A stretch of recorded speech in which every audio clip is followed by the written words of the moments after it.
Pada demo kali ini, kita akan belajar bagaimana membuat kelas pada program kita. Kita tidak bisa mendefinisikan sebuah kelas di dalam fungsi main, karena fungsi main merupakan bagian dari sebuah kelas program. Maka kita harus membuat sebuah kelas selevel dengan kelas program, atau artinya berada di dalam namespace program demo class.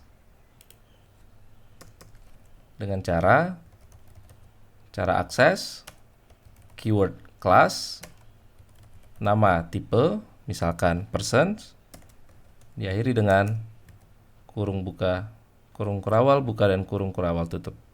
Kita mendefinisikan sebuah kelas dengan membuat akses modifiernya, misalnya public, diikuti dengan keyword class, diikuti dengan nama tipe, misalnya person. Lalu di dalam kelas persons kita bisa mendefinisikan atribut. Misalnya public string first name dan public string last name.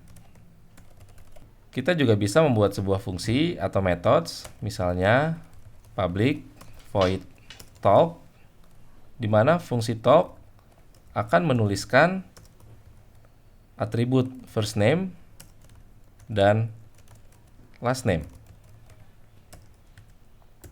Untuk menggunakan kelas persons, kita harus menginstansiate kelas persons menjadi sebuah objek.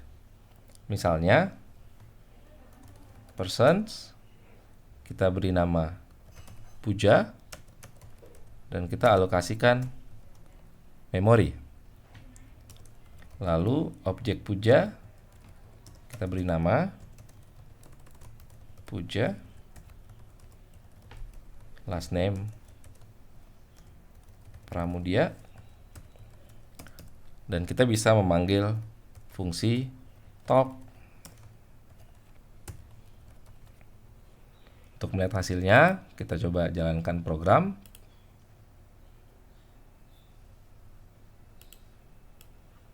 Di sini program menuliskan Puja Pramudia dengan cara memanggil fungsi talk pada objek Puja.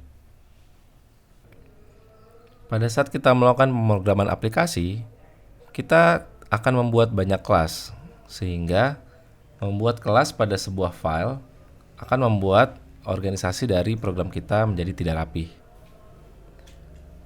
Untuk memisahkan sebuah kelas, biasanya kita menggunakan satu file untuk menyimpan satu kelas. Kita bisa ubah program kita dengan menambahkan satu file baru, new item. Kita kasih nama person.cs. Definisi person.cs dari file program.cs kita pindahkan sehingga menjadi kelas persons yang berdiri sendiri. Perhatikan dari bagian program. Di sini kelas persons merupakan kelas yang akses modifiernya public, sehingga bisa diakses oleh kelas dari namespace yang berbeda. Akan tetapi, jika kelas persons kita berikan namespace yang lain, misalnya namespace democlass.model, kelas persons tidak bisa langsung diakses kembali. Untuk memperbaikinya, maka kita harus menggunakan using statement, lalu memanggil namespace di mana kelas persons itu berada. Kelas persons berada di namespace democlass.model, maka di sini kita gunakan democlass.model. Dengan cara ini, program kembali bisa mengakses kelas persons.